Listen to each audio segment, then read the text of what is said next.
Podcast. Hi everyone, welcome to the show, and it's our fifth episode. And today we have an exciting guest on board. One of my other old mentors, and someone that I look up to quite a bit, Brian Capel. And we'd like to say hi to Brian straight away. Brian, here's a picture of Brian. Brian is the group CEO of Publicis Group in Indonesia, and he started off his career in Malaysia. Let's say hi to Brian. Brian, what's up, Brian? Hey, hi, hey Vijay. It was a short intro today, not a long one. I've heard a lot of people complaining about my long intro, so I've cut it short now. Welcome to the show, Brian. Your other old mentors, is it? Yeah, one of my other old. I shouldn't say old, one of my other mentors, because I'm so old now. Brian, how are you? Good. At home, stuck at home, but everything's good. What have you been up to Good, this whole? as good as it can be, lah. As good as it can. What have you been up to in this whole lockdown?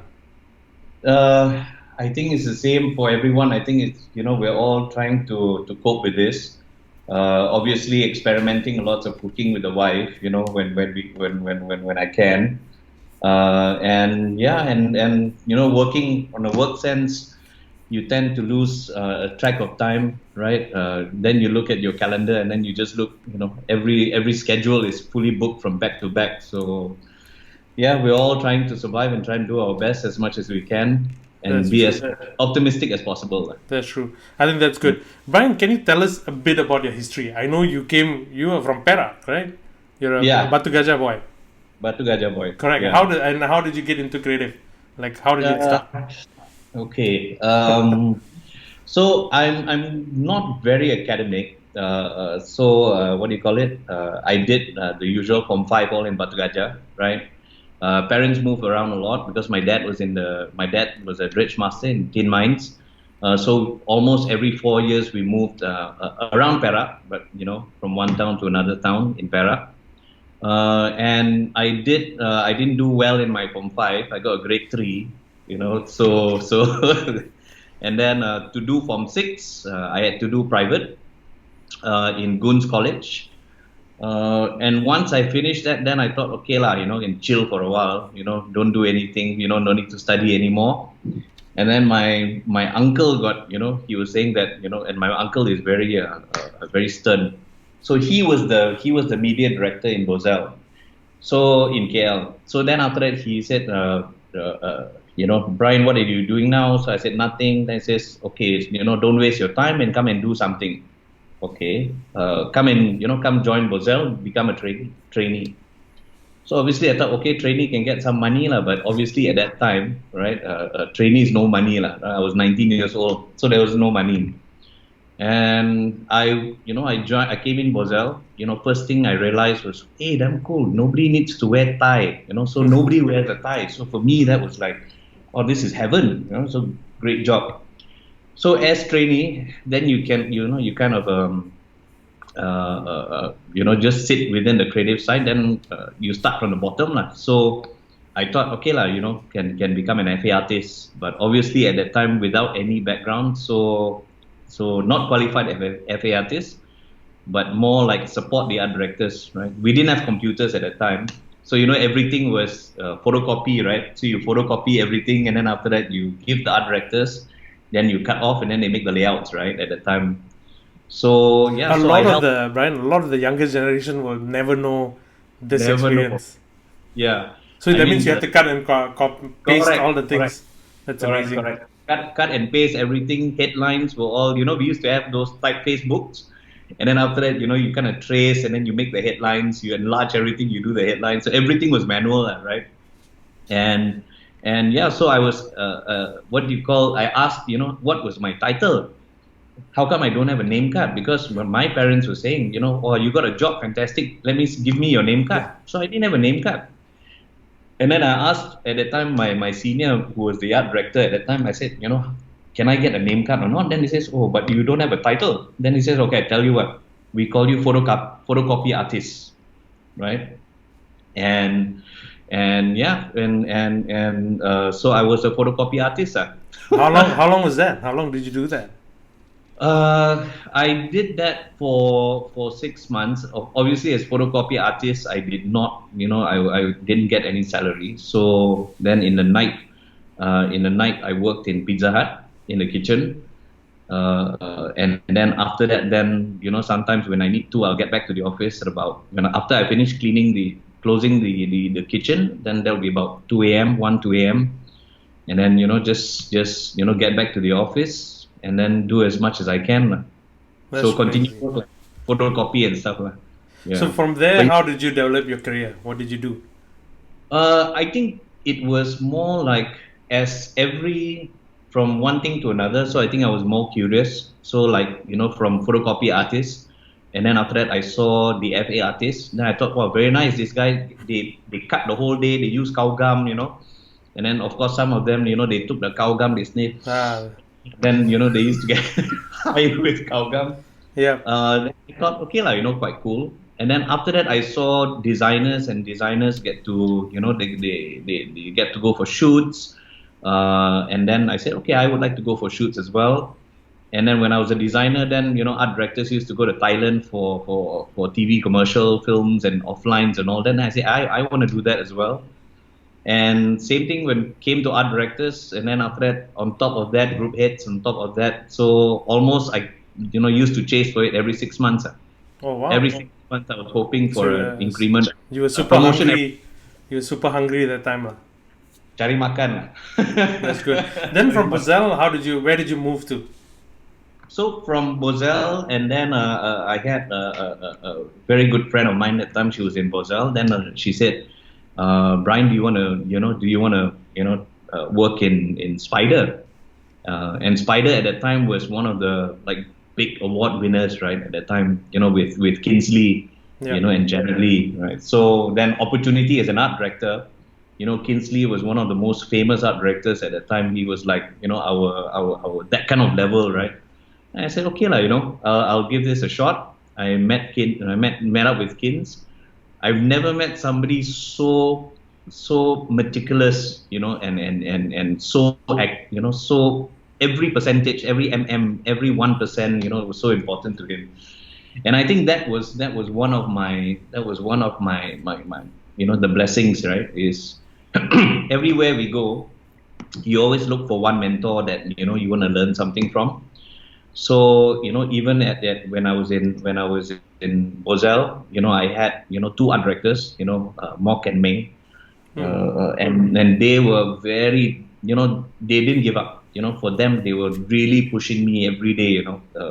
In terms of what I needed to do to learn. And then when came to Spider, then there was Kinsley, and Kins was one of those guys that told you the importance of 0.02 mm. And if not for him, then you wouldn't know how to train your eye in terms of how to look at details. Yeah. But he was very detailed. Yeah. And I mean, I'll tell you a story. I tell a lot of my kids as well. So obviously, when he says, "Oh, Brian, go and enlarge this, 1%," photocopy, enlarge for him to do the layout, right? And then go and enlarge this 2%. I'm going every time I go like, bloody hell, does he actually know the difference, or is he just for kicks, right? Then I said, okay, Kins, I'll go and photocopy 2% or 1.5% or something like that. Then I came back, right, with the same size, right? I didn't enlarge it, so I gave it to him. Then he looked at it. He stand from afar. Then he says, "Hey, very shit! You didn't go and enlarge this. Go, enlarge for me. This is the same size, exactly the same size." So good luck. I mean, we learn. So he was my teacher when it came to 0.02 and Yeah. then Just yeah. looking into the details, and he had that eye. So from Correct. that Spider, then what happened after that? After Spider, then I went to.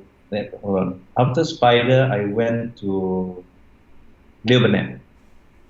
Leo Burnett, Ogilvy. Yeah, Leo Burnett. Oh, so you And actually jumped twice, Leo Burnett or Gilly Leo Burnett. I didn't know because I already knew. I heard your name when you worked in Leo Burnett, and that was Yasmin's time, right?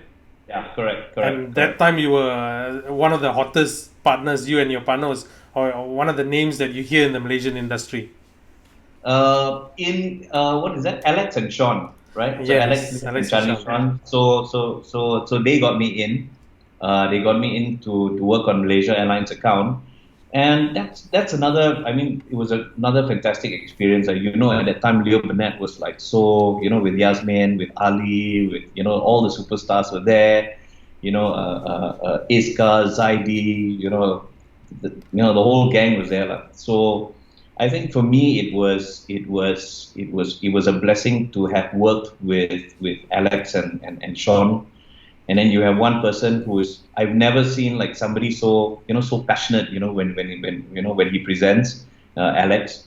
And Sean was for me, from Kins to Sean, in terms of how do you pick the right image, what story does the right image, what image you use, what story does it tell. And I think that was a fantastic training ground for me, right? And at the end of the day, like you said, and we've had this many conversations before in terms of it's very important to go somewhere where you know that you can learn from that person, Hmm. and we've had many conversations like that before. And everywhere I went, I always looked for for a mentor, right? Because there was always something I needed to learn. So I never went to any art school, or right. So I needed to kind of have my curriculum, right? So all the topics, right? Art direction, Yeah. presentation, So instead so of going to college, you learned it in real life experience. I think that's amazing. yeah. And I think the one of my one of the biggest blessings was also to actually, work with Yasmin. I think for a lot of people, I How was think, that? A lot of that was younger people have heard a name, but nobody knows the real experience. How would you describe it, and what do you oh think wow. was amazing? Like any stories out of that, There, there's the one thing that for me, the one that how Yasmin until today, her name still pops in my head is how close she gets to people, right? The importance of being curious, always ask questions, and just love what you do, And I think that's a strength. I remember, like, late in the night, like, because I was an art director on Malaysia Airlines, so we needed to get materials, FAs, out to Europe, right? Who was 7 hours behind. And sometimes it'll only be me there in the studio with the FA guys, right? And the production guys. And then Yasmin used to come, she goes in and out, right? So maybe she finished, like, let's say, for example, she finished a shoot or something. Then she'll come, she says, "Hey, Brian, what are you doing?" And then I'm like, "Oh, doing the FA, Yasmin, the same old, same old." Then she'll come and sit down next to me, right? Then she'll look, and she did that with everyone, right? She'll just stare and look at you, and then she'll ask things like, "Do you have a girlfriend?" You know, and then, "Why do you love her?" Right? She'll ask things like, "What's your favorite color? Why do you like black?" Right? Why do you wear sandals? Why do you wear shoe? She asks a lot of questions, and sometimes it's you want to see it one thing as to in terms of curiosity and trying to understand people, but I think it's that sincerity that she was just curious. She was just curious. So I guess then, like, she used to go up to the stage in Kanchils and she never wear sandals, right? She used to go barefooted, right? And then she'll ask, like, so are you comfortable if you don't wear sandals? And I'll go like, yeah, comfortable is like at home. Do you feel that everywhere is like home? So it's very random, right? Then you go like, yeah, like office, I can wear barefoot, I can walk barefooted. Would you walk barefooted in a mall? Just random. So I think the one for me, the one lesson is just be curious, and there's no such thing as a stupid question. Yeah. And because at the end, you see, no matter how stupid the question, right, it puts a smile on your face, right? I used That's to true. laugh like, why are you asking me these kind of questions? Obviously, sometimes she asks a lot of questions, which I wouldn't even say it on live, now. Okay. But, just it's quite, it's beautiful to actually have had conversations with her. That's amazing. And then how did then you moved to Ogilvy, right? Yeah, moved to Ogilvy. At the time was Sonal, and I think So again, anybody another who works mentor with for Sonal you. Dabral, yeah, yet another mentor. The person who never, who truly believes that, an idea can come at any point of time, at whenever possible, and I think one of the stories that I remember the most was, working on this pitch for Utusan Malaysia, and then what was that? We were driving, we worked all night on the materials, and at that time mounting boards, right? So worked overnight, and then mounting boards for that much, ready to present. I think it was 2 ideas. It was a lot of films, a lot of print, and then at that time, then in the morning, Sonal came. So obviously there was no time to review. The MD at the time said, "Okay, come, we better go, we're late." So then he drove. Then Sonal sat Sonal sat on the side. Then me and my partner sat behind. And then throughout the entire journey to the client's place, right? Then Sonal kept doing this, right? And when Sonal does that, that's the sign that he's thinking about something, right? Something is bugging him, and most of the time he's got an idea. Okay. And then he just did that. Then he goes like, "Fuck." Then after that, it's like, okay. So me and my partner, we look at each other, and he says, "I got an idea." And then after that, we're all looking at each other. We says, "Okay, for what, so now?" "Yeah, for this." "Okay, we're gonna go for the presentation," and he's got an idea. So we went. So we reach. Then we says, "How?" Then he says, "No, it's okay. Don't worry about it." So we went, and then the MD started, the opening, and did the front part of the presentation. Came to the creative, so now just put the whole mounting board, everything on the table. And then after that, then he was honest. He just said, on our way here, we had a better idea, but we have all of this, but it's okay. We can leave it for you, right? We leave it for you to have a look at it, but I'll share with you what our idea was. So he just presented a script, right? Presented a script, didn't present anything from that mounting board, and then we finished the presentation, Q&A, we left, and we won the business. So I think it's literally just indication that or something that is happening for real. That at the end of the day, it's ideas can come anytime and can come from anywhere. So that was a beautiful experience. And it's also never too late to change an idea. Never too late to change an in idea. this story. That's funny, Brian. And Yeah. I mean, after that Sonal time, right? I remember then you were also the CD or the ECD of Ogilvy. You and Paul. Yes. CD. CD.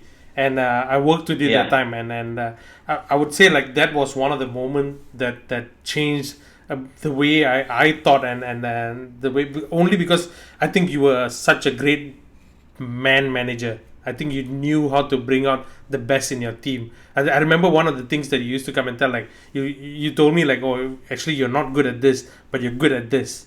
And I felt that one was like, oh shit, okay, that's quite true actually. Then I learned and tried to do what I was good at, and what I was not good at, I tried to find other people to work with that I was not good at. So I felt like you were really good at identifying people's like strength and weaknesses, and then telling them about it.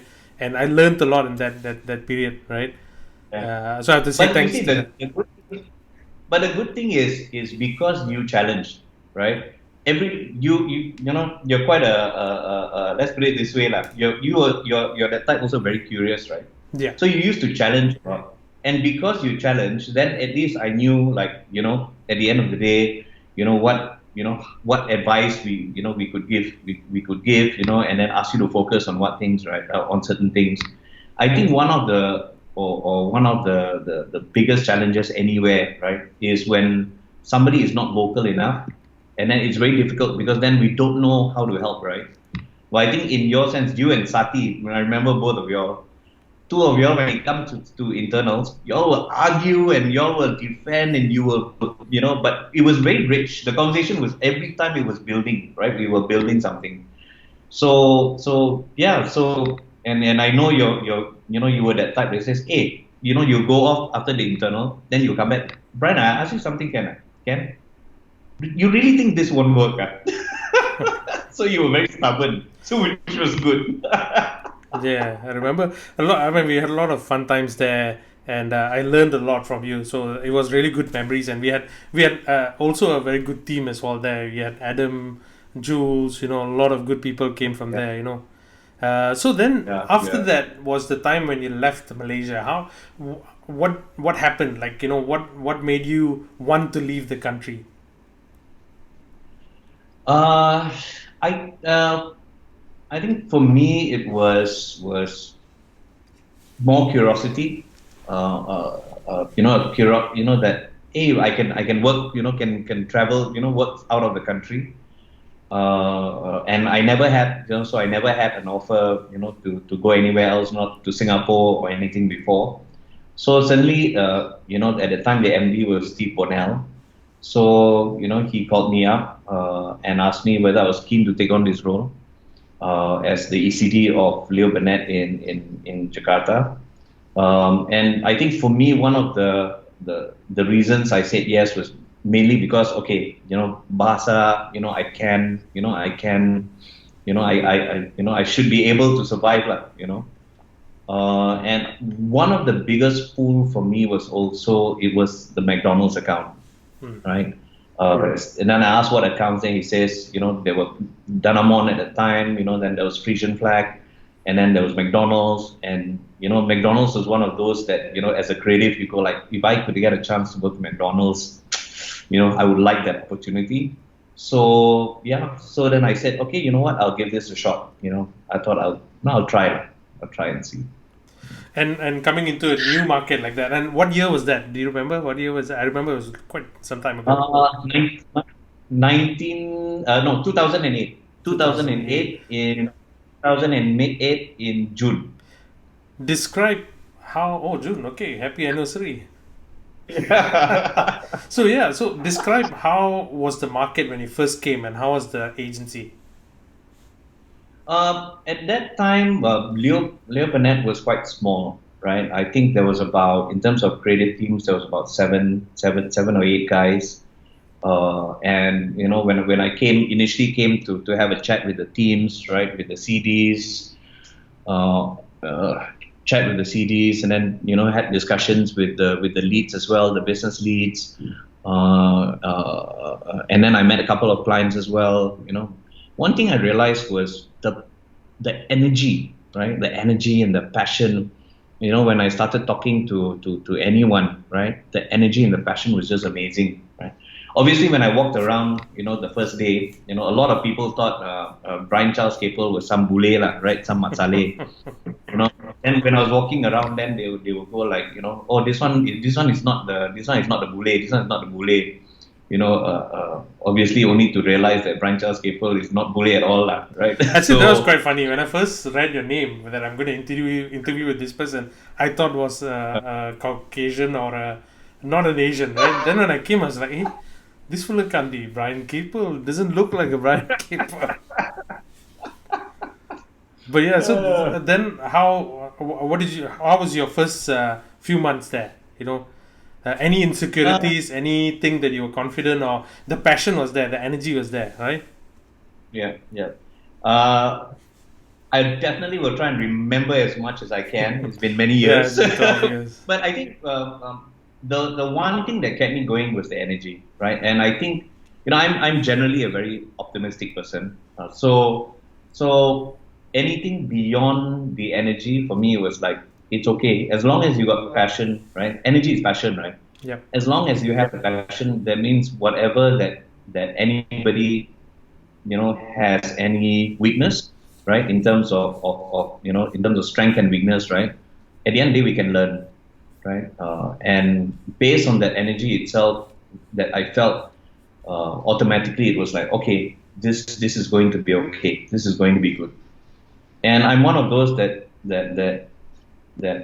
a lot of people ask me before, right? Why I never set up my own, right? Even though after so many years here, um, don't know whether you call it strength or call it weakness, but for me is I get my energy from people, right? So like when we work together, I get my energy from you, I get the energy from Sati, right? So I like being surrounded by very curious, very hyper, very energetic people because that gets me going, right? That makes me love what I do more. Cool.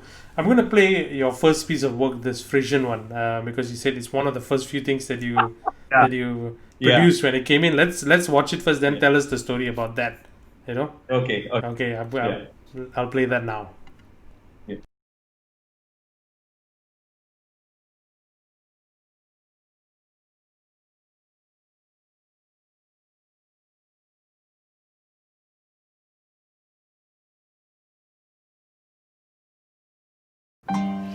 Udah imsak ya? Ya. Udah, jangan nangis. Kalau nangis batal loh.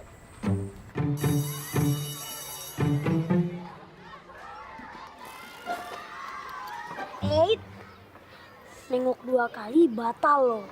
Iya. Ngadem yuk. Iya. Tutup mulut. Makanannya nanti batal.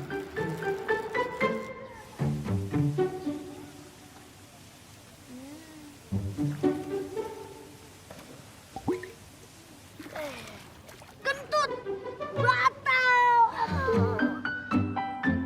Ini buat abang biar bisa ajarin aku terus. Tapi ajarinnya yang bener ya.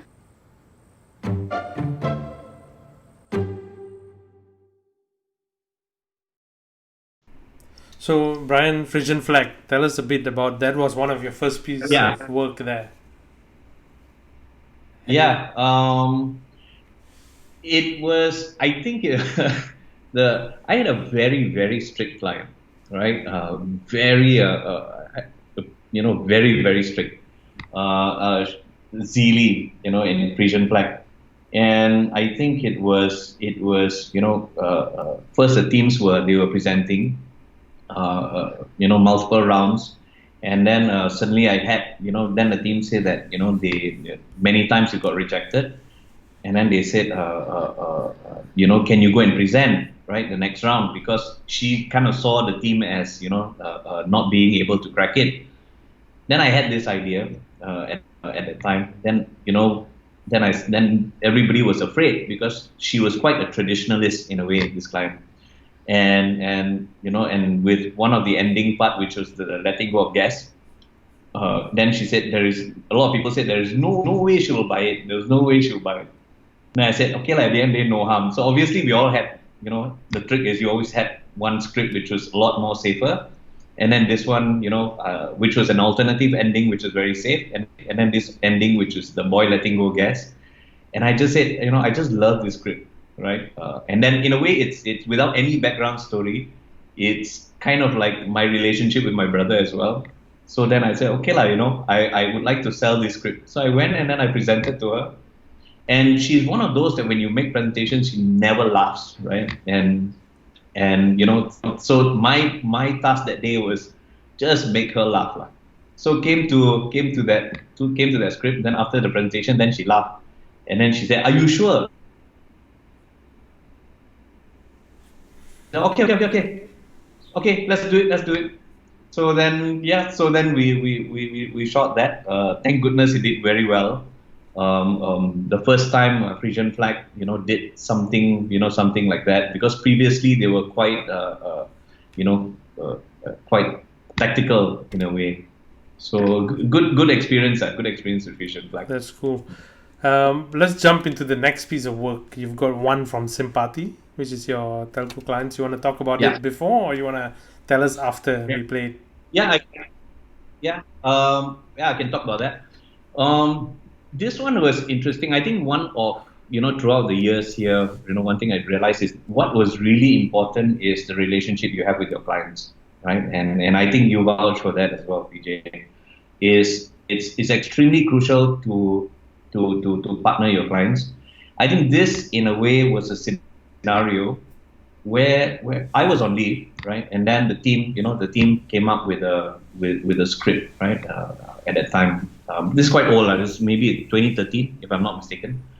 So the brief from the client was to come up with a 30-seconder. So the team came up with a 30-seconder, and then I said, okay, can we change? Can we do something? Then it says, oh no, everything's been approved. It's going into production.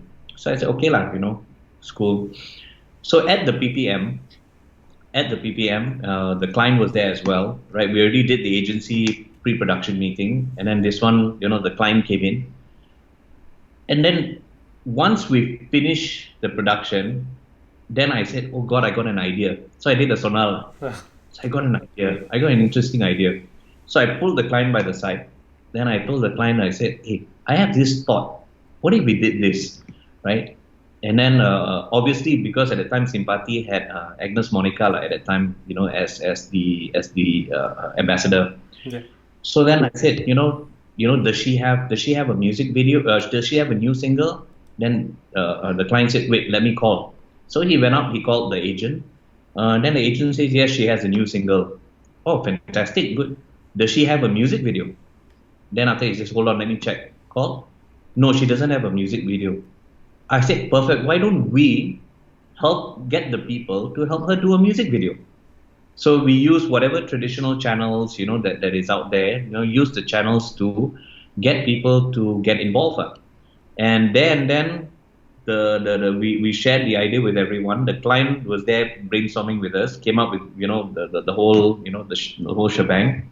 Immediately, the film director thought of how to execute the film. And we did everything in 2 weeks, including a base music video.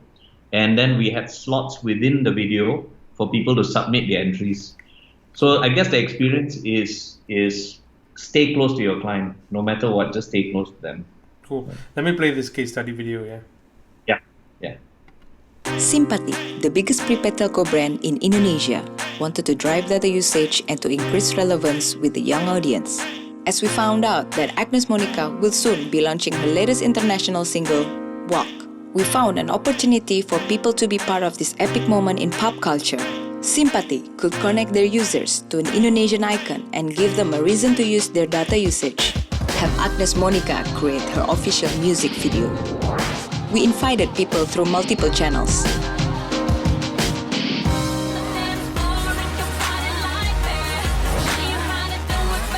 Bersama Simpati, aku ngajak kalian untuk bikin video klip bareng sama aku.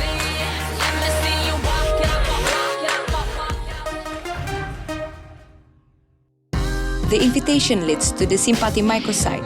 Here people watch the blank music video. Choose which part they would want to be part of. Uploaded their expressions, share it with friends, and like the other submissions. As the submissions came pouring through, there were some interesting ones. Some really good, some unique, and some very creative. In just 6 weeks, over 16,000 videos uploaded, with 40,000 participants voted, and for sales, a 33% increment in data usage during the campaign period.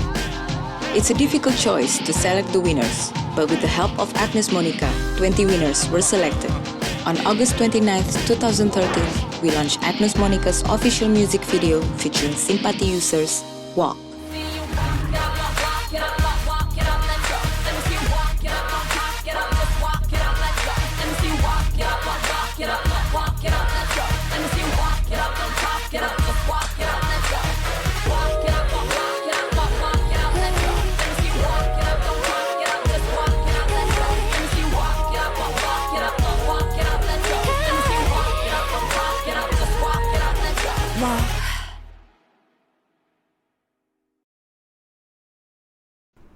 Cool, Brian. So I'm going to ask you 1-2 questions before we show some of your other work, right? The first one being, what would your advice be for someone who wants to move to a different market as a creative? What would your pointers be? Like, okay. I guess I always believe try. if the individual has always been curious, try. In fact, I remember you called me with every move you had, right? Even from Ogilvy days, you always called me, and I said, "Go for it." You would Go talk for to it. me for hours sometimes, man. Like I remember every role I had. Every Yeah, every move you had, we spoke on the phone for hours. yeah, Because you always ask one thing, right? Is I'm not sure whether I can do it, right? But I'm very keen, right? So I think what was very important is you were very keen. So if you're very keen, you really want it. I think everything else will fall into place, right? And I think for you, your advantage is you're a very people's person.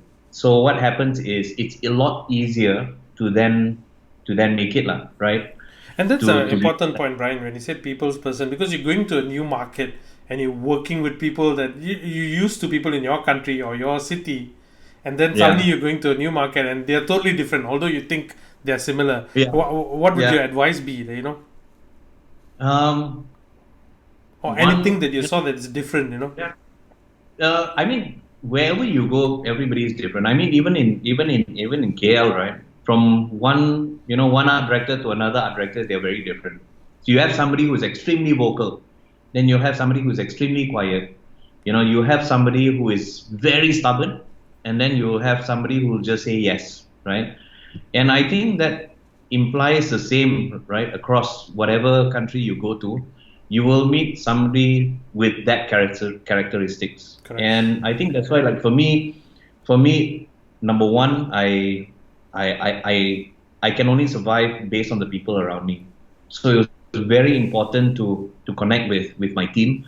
It's very important to connect with the clients, and build relationships, right? And understand that we cannot survive without them, right? And no matter who they are, so whether they are that stubborn person or whether they are the vocal person or the quiet person, they are exactly the same type of people anywhere you go. Correct. Like I bet even in Singapore, you would have in your team, you would have somebody who's very vocal, but somebody who's very quiet. And I think that's exactly the same. But the one thing I feel like would be different is culture. I Yeah, remember coming to Indonesia. I thought like, okay, absolutely. I know Bahasa. But when I went there, I was like, holy shit, they would talk so fast and the slang is so different that the first 2-3 weeks I couldn't understand what the fuck was going on. But then after that, I was like slowly trying to understand. Then I got it. Yeah. Culture But you is see, so different. but that's the point, right? The point is you said that, holy shit, I don't understand, but then eventually you understood. Why? Because you knew it was important to understand. And wherever you go, I think it's the same challenge is how receptive are we to adapt, right? And I think one thing we are all of us are good at that is to adapt. I mean, you look at now the situation now, right? Previously in any office, right? And if like in Singapore, this hot desking has been there for the longest time, and we tried to implement it here, right? Everybody said that there is no way hot desking can happen, right? Why? Because everybody wants their desk to put their pictures and things, right? Yeah. But if you think about it, like now, everybody's been doing so well not having their desk, right? Because we adapt. And the same thing even for us, right? No matter, first thing for me was when I first arrived in 2008 was, no matter what you do, Brian, understand, ask the question, be curious, understand, be curious, understand again, and then after that connect. That was the ultimate thing. I think that's And good advice. Understand and connect, yeah, wherever you yeah, go. I think some people, I've seen this before, when they come in to a new place, a new country, a new culture, but they refuse to understand. They just want to bulldoze their way because they've done it before, but they only have this one track. And I feel like that is the wrong way of doing it. I think that's good advice. Understanding about and connecting with people. struggle. Like if you can bulldoze your way in, work for some people, Yeah, but it depends on how long can you survive, right? that's true. Because when you bulldoze your way in, what you do is you have a change of people. So a lot of people may not feel that that is the way for them. So then after that they fall out. Correct. And then new people come in, right? And then bulldoze again, then these people feel that, okay, this is not for me. Then they fall out, then they come back in again. Correct. So if you're that type of person who you know that you can survive by yourself and you bulldoze and you don't mind change of people, that's fine, right? But for those that, feel that your team is very important and then all the more it's very important to understand that everybody is different and understand that it is important to know, who your team members are like. And when I say who means it's literal, what they're like, what the culture is, and what their strengths are, what their weaknesses are. Yeah. Cool. Brian, before we get into another question, I want to play this next case study, blood bank. I remember seeing it in Chitra Pariwara when I came down to visit. I think it was the year that I gave a talk there and I saw it and I was like, shit, this one is a winner. It's a good idea. Let's play that first, then we can talk about it. Okay. Yeah. Waktu itu ayah saya butuh transfusi darah sampai 5 kantong. Waktu akan screening tidak selalu semuanya bisa lolos untuk mendonorkan. Ya sudah terlambat, akhirnya ayah dipanggil Yang Maha Kuasa. Over the years, the lack of blood supply in Indonesian blood bank has claimed many lives. And when people need urgent blood infusion, they're forced to find blood donors on their own. The fact is, we don't normally memorize people's blood type. Darah B. AB. Oh. Saya nggak tahu. Jujur nggak tahu sih. Enggak. Golongan darah mertua nggak tahu. The ignorance about this small piece of information could be the definitive factor in life-threatening situations. Indonesia has 69 million Facebook users.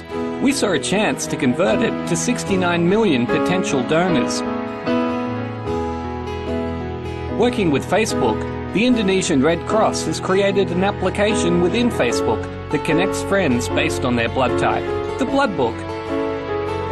Now, when you need blood, you can log on to your Facebook, then go and register to the Blood Book app. Search the blood type you need among your Facebook friends. Blood Book will find potential donors with the exact blood type that is needed. Click the blood request button and a personalised message is sent directly to them. Your friends will receive your distress message and can easily help. You'll get all the blood you need and it's from your friends. We introduced Blood Book and it created hype on social media. Buzzers, celebrities and news started talking about Blood Book. Now it's just started, it's good to know we're starting on a high. The Vice President decided to become the first person to join Blood Book. Kita mengupayakan bagaimana Anda semua yang mempunyai golongan darah yang sama membuat suatu hubungan lewat Facebook yang kemudian kita akan menjadikannya Blood Book. Hopefully it will lead the millions of other Indonesian Facebook users to join Blood Book. Blood Book, a small act that can save lives. That was a nice piece, Brian. Blood Book. Sorry, I caught you off by surprise. You were vaping. No, it's okay. No. So that was a nice piece. I remember it winning quite big. Anything you want to say quickly about the piece of work or any story? Yeah. Every piece of work or story. I'm sure. But you don't have to tell everything. This one was interesting. I think it's more of an opportunity then followed by a wasted opportunity. So obviously, trying to sell the idea to Facebook, right, was we knew that would be an uphill, right, because that's about changing their brand a little bit. So initially, Facebook said okay, right, and then we went ahead, we launched it, and I think even at that time, the vice president also, was one of our first members of Blood Book. But unfortunately, I think it had some challenges in terms of approval from a global standpoint, from Facebook. So that's when the program stopped after some time.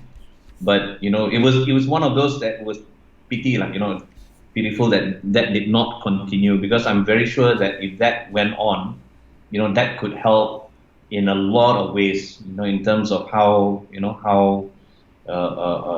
we can support when it comes to blood donation. Correct. And right about now, Brian, this is a bit of during the time of your transition from heading the creative team to heading the whole agency. How did that happen, and why would you want to do that, after so many years of heading up creative, Yeah. I think what happened first was, so obviously it was just Leo Burnett, and then after that it was the whole Publicis one happened. So then we consolidated with Publicis and Saatchi. So that was only the first three, and then after that I took on that role, and then later on when my CEO at that time, when she resigned to take on a different journey, and at my regional CEO at the time, so he asked me if I was keen, if I was would be interested to take on this job. I think the way I saw it was, so obviously I wanted to find out what is it that I needed to do, right? So the basis of the decision was quite simple, right? One is look at the end of the day what you want the organization to stand for, right? So if it is people, how do we bring in the best people? How do we groom those people? Second was the product. What you want those people to create. So then you create the product. And with that product, when you create good products, at the end of the day, it's about the business will follow, right? So based on that formula, then I, obviously, the discussion with the CEO at the time, regional CEO, is, this is what my plan is, right? So then I relooked at the entire organization structure, looked at, how is it that I need to restructure the organization to deliver these 3 points, and knowing that it's about still people at the end of the day, but, and get the people to deliver the revenue and grow the business from there. I guess I said yes also because, I knew that I had my guys and my team around me, and they will support me. And if it was, let's say, for example, at that time, if a different company were to call me and to say, Brian, I want you to take on this role, a CEO role, right? I don't think I would have done it. I think because it's in the organization that I was already in, and you had a support system as well. I knew that there's this group of passionate people that can help me. Then I said, okay, you know what? I'll give this a shot. I mean, it's very challenging. What is the toughest thing, being a creative head and then being an agency head? I'm sure there's a conflicting, because it's right and left, Yeah. So that I mean, until today, I'll be very honest with you. Until today, that still fights, right? As a creative, you always feel that you will do anything, right, to protect the idea, right? To push that idea through. Now you're looking at, you're having that discussions, in terms of how much, what's the revenue of this, what's the revenue of this client? What are we risking, right? You got to understand that risk as well. The way I look at it is also this, right? As a creative, you can always be extremely optimistic as a creative, right?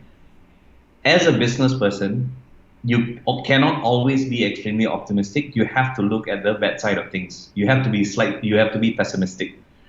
Because what you need to do at the end of the day is for me, I needed to look at what would the risk be, right? And because at the end of the day, it's a business, right? So as a creative, your sole responsibility is to be truthful to the idea, right? When you're in business, your sole responsibility is to be truthful to the profitability of the business, because the business will allow you to give back to the people. Right? If your business don't do well, then you can't give back to your guys, right? So I have to look at it as in, I'm doing this, or the decision I make is for the people, is for my guys. So I have to look at what the opportunities and what the risks are. So that's the biggest, that's the big change. Like as a creative, you're always super optimistic, right? It's like, it's okay, this idea breakthrough, we're going to sell it, like, don't worry about it. Yeah.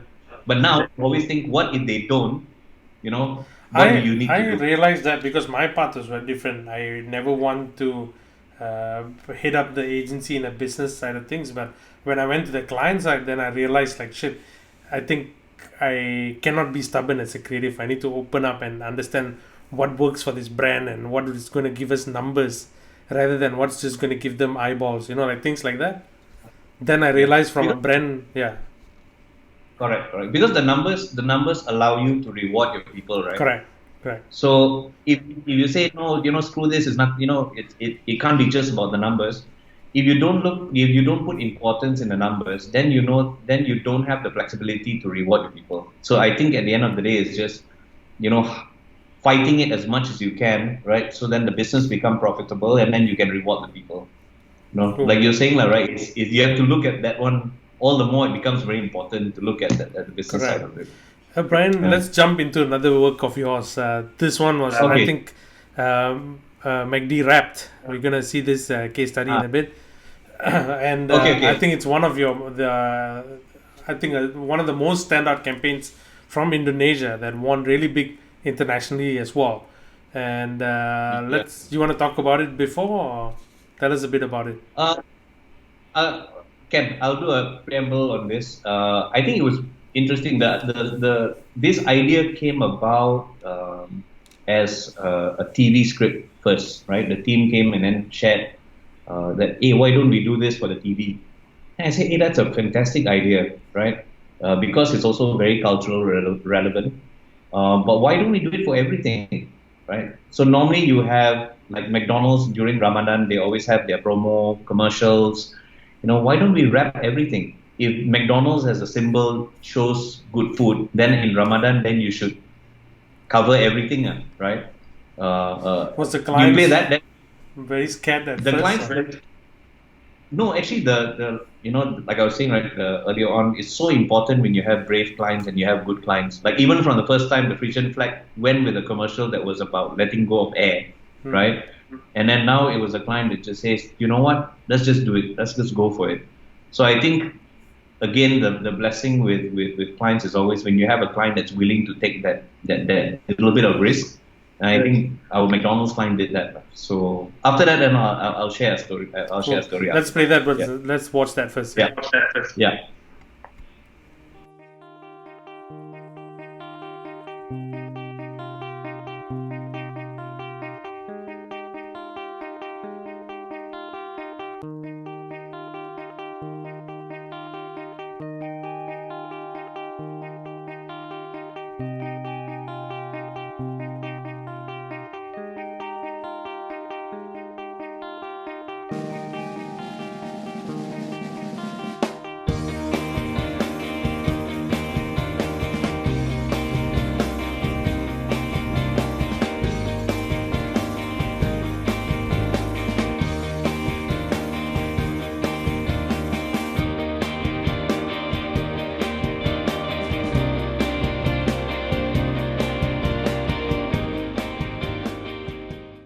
Dua daging sapi pilihan, keju lezat dalam roti bertabur wijen. Gak sabar pengen buka kan? Beef burger dengan daging sapi pilihan dan french fries atau ayam renyah dan nasi hangat ditambah minum. Per paket cuma 15.000. Benar. Menu mantap cuma Rp15.000 tanpa ribet. Pasti bikin senyum.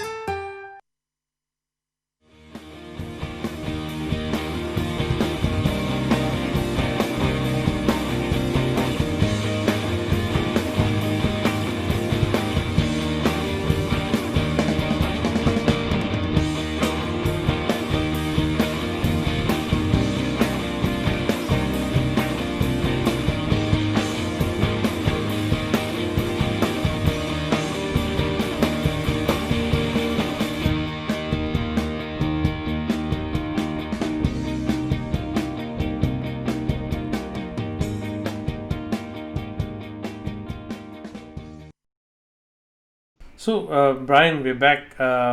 Amazing piece of work. I think getting a brave client to cover the logo, I think that's a huge thing, right? Not a lot of clients will say yes. Not a lot of brand and marketers, brand managers will say yes. Tell us your story if you have anything funny about this or interesting about this. Yeah, the client's fantastic.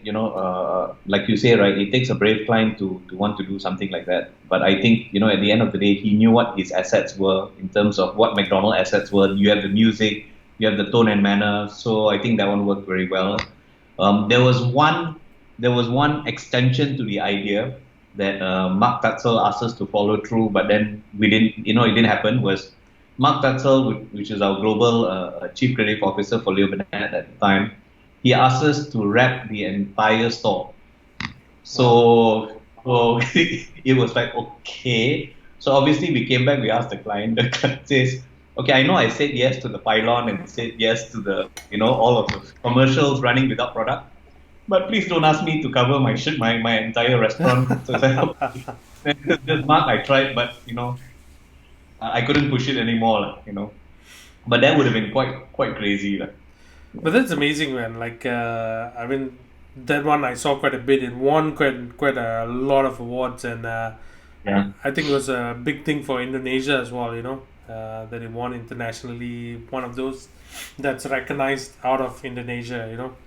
And I remember going to an award show once during one of those years, and I remember seeing everybody wearing your name on their T-shirts. Like, do you remember that? Your team loved you so much that they started wearing T-shirts with your name on it. I remember that. One thing about the team is when every time we had this Chitra Pariwara, right, whether we won a lot or we didn't win a lot, we made more noise than anybody else, right? And whether it is just nominated or whether it wins a goal, the same amount of cheering, the same amount of voice that you hear. And I think that is the one where I was saying, right, the energy of the people is very important, right? And one thing they always did was they all had T-shirts. So we had every Chitra Pariwara, we always had some form of T-shirts, and we used to print, and sometimes it was really crazy. But the fantastic thing is whether we won or we lost. I mean, we won or we where the finalists did not go to a medal, we were just making a lot of noise. So I think that's the best thing about it. No, I think it's good at award shows, like everybody has fun because it's a lot of hard work put into for the work to go out, and then you're just there to enjoy. Whether it wins or not, it doesn't matter. I feel like now it's become a lot more serious, like a lot more hatred in the shows. But I think it should be fun. Like, bring the fun back. Like just have a good time. You did good work, and if it gets rewarded or not, you're already happy because you did good work, and just have fun. And also something you see, right? You even cheer for the others that win gold and silvers, right? Yeah. And one thing is our kids always did that. So they always made so much noise that they even were cheering and shouting for the other agencies. Yeah, their friends in other agencies and stuff like that. That's good. I think it's good culture to have. And I think in total, Indonesia always has that really friendly, very with open arms, very welcoming. They're all good. The good energy is there. Like, they can do anything. Very positive, very loud. Yeah, very passionate. I think that's amazing about that culture there. So I can imagine when Gojek won also, right? Gojek won couple of times, big ones. I can imagine the noise that you guys were making. Oh yeah, we were crazy. Because it was funny because we were not like an agency, but we were there. And we won. It was fun. And we had some interesting work as well. And the Chitra Pariwara is a fun show that I remember. Fondly, like 3 or 4 times that I've been there. It was a good fun show. Every even the last time when I judged Kanchil last year, even when they used to come to me and say, "Hey, any chance Chitra Pariwara can get me as a judge?" Because they all love the energy and the vibe. It's fun. They like to be around. Yeah, correct. It's good fun. It's good fun. It's good fun. Good people, good show. It's a fun, yeah. If any of y'all haven't been to Citra Pariwara, Indonesia, go and check it out. It's in a mall, it's in the center of a mall, and then the DJ comes on and starts playing after that. It's a good party lah. It's a good party. So Yeah. Brian, we're gonna play one piece of work, the last piece of work from Bisquat. You want to talk about Yeah. this first, or anything before, or anything after? I can go. I'll talk about it first. This is I guess would be my last my last script as the chief as the creative lead for the group. So it's one of those where the client, there was a lot of pressure because Mondelez was a new client, and at the time as the creative lead, I thought, okay, this could be an interesting opportunity to write a good script. And we, I was going around. I was going on the, going to the mall, with my wife. I was in a car, and then as we stopped at the traffic light, I saw two boys sitting on a curb, right? One boy was very big, right, and then he was just sitting on the curb, and then next to him with his friend, and the friend was very small size, but I saw both of them clicking. And I thought, what do they have in common? What do they talk about? Is it because they don't look like brothers, right? But there must be an interesting story, for both of them as this big boy and this small little kid. So then, the entire time I thought of, then I came up with the script. By the time I reached the mall, first I shared with my wife, then my wife said she liked it. Then after that, I called my chief strategy officer at the time, Shailesh. So I called him and I said, hey, what do you think of this story here? And we presented to the client. I had a morbid part of the story. It was, one of the boys' father actually passed away. That was the original story.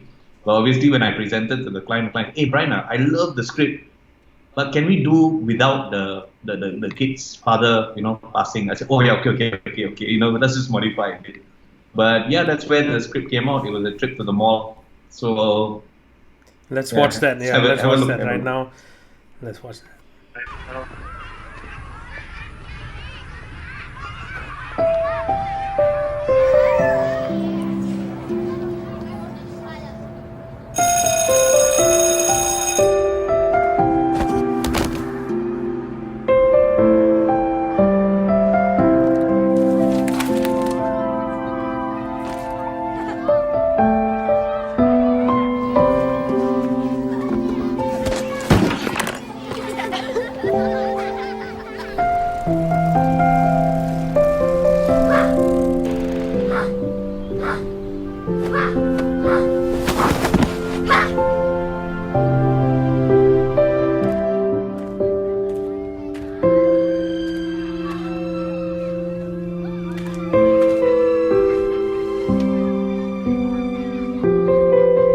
Kamu kan bisa bela diri.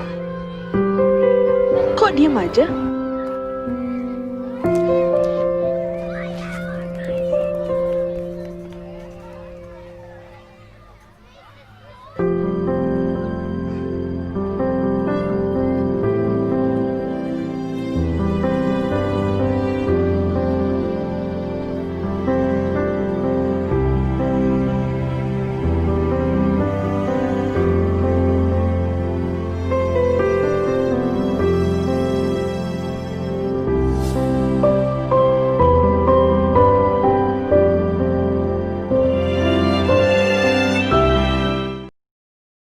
That's a nice piece, Brian.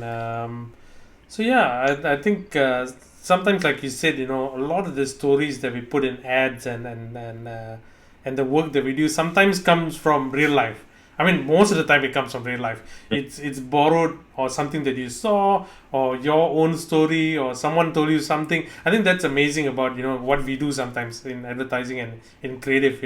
You take things from what you've seen, what you've heard, what you've felt, and then you put it into the work, and I think that's cool. Like from the story, we know that's a bit about you and your brother, but at the same time also about these two kids that you saw, the big and the small guy before, and that's amazing. Yeah, which comes back to the previous story, right? Like Yasmin, just be curious, right?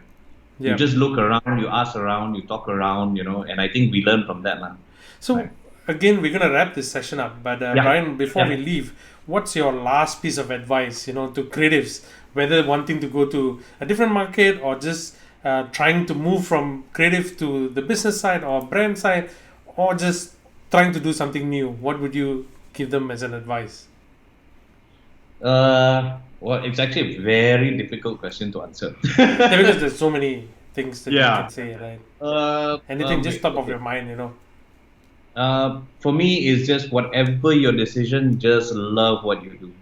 No matter what it is, no matter where you go, I think just make it very clear that, what is it that you want to achieve, and that what do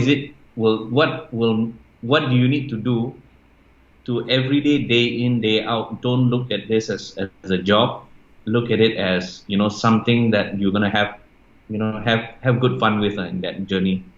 And I'm going to, just before we even go off, and I think I'll point one finger. Look at you, right? It's exactly that, right? Everywhere you went to, every time we had the conversations, and the reason why you do well is because you love, and you're so curious, and you love everything that you do.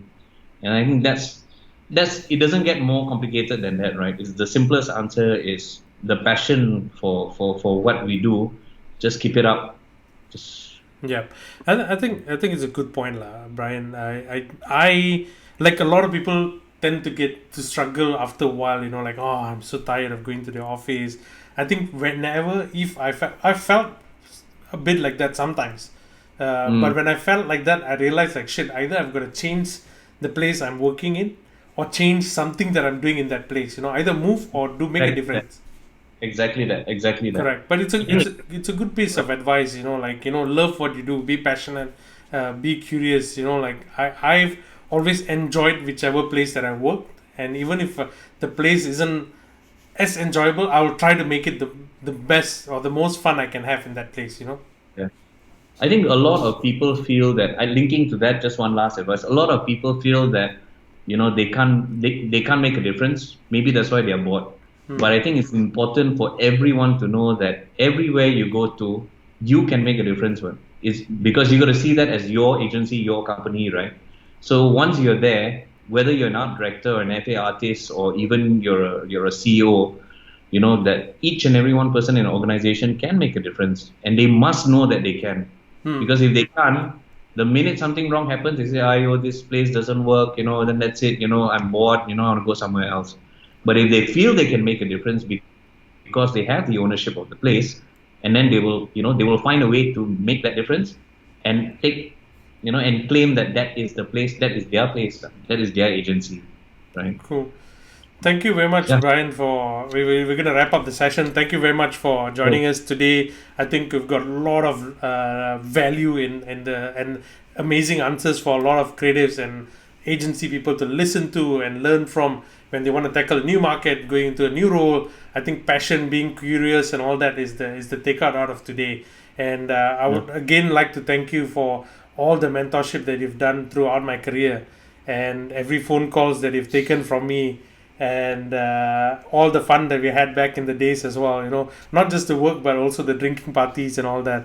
I always remember all the graveyards that we used to drink at the end of parties, and that was amazing. It was just, I learned so much from you, and I hope, and I think you've done very well in Indonesia. I mean, amazingly in Indonesia. You've created not just a name for yourself, but you've created a lot of this young CDs, a lot of leaders that came out from your agency who are going out and teaching what you taught them. And I've done that as well. I've always remembered some of the things that you taught, and I always try to bring it down and teach my younger ones as well. I think that's amazing, right? And thank you so much, not just from me, from everyone you've touched in terms of work, like how you've trained them and groomed them into amazing creative leaders. And thank you so much. And thanks for rocking Indonesia and building an amazing agency there in Indonesia as well. And we wish you all the luck. I'm going to end with my intro.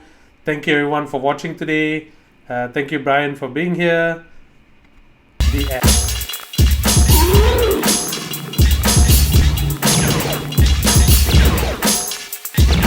Don't touch motherfucking podcast.